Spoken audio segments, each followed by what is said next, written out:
and eats me up. And don't play that false, humble game with me, because I come from the heart of Dixie.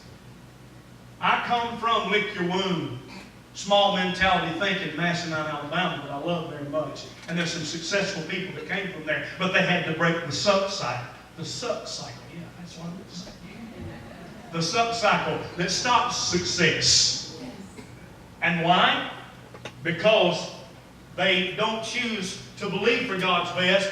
They don't choose to aim toward God's best. And therefore they don't speak God's best. And it never happens. So it must be God's will that nothing is happening with my life. That's the fallback or the fallout line.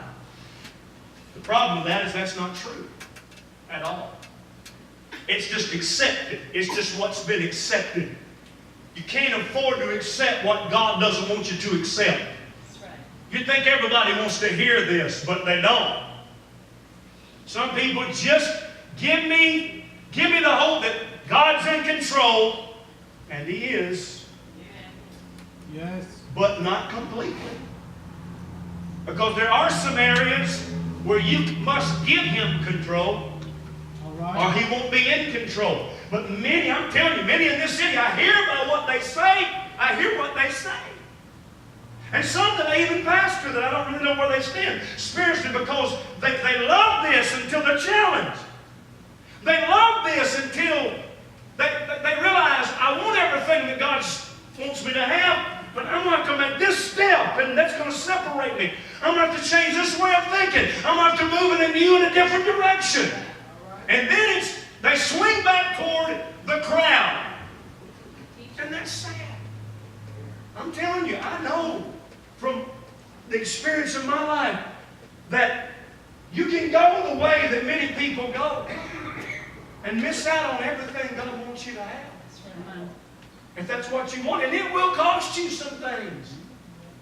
Bear Bryant, the coach of Alabama, when I was a boy, used to say, the price of victory is high, but so are the rewards. He didn't have God in his thinking when he said that. I don't think he did. Maybe he did. Maybe I misrepresented him. I'll have to ask him in eternity, I suppose. But it is true.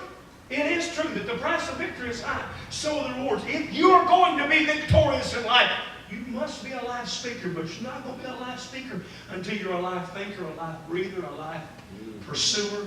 Someone who wants God's will and way for your life. Not just someone who says it must be God's will for my life because it's happening. It's not God's will that anybody goes to hell, but many are going. It's not God's will that homes go down the tube, but many are going. It's not God's will that anybody be addicted to any negative chemical substance abuse, but they are. But it is God's will that we become everything He wants us to be. But it won't happen by accident. This last spring, actually the end of the spring of Noah's junior year,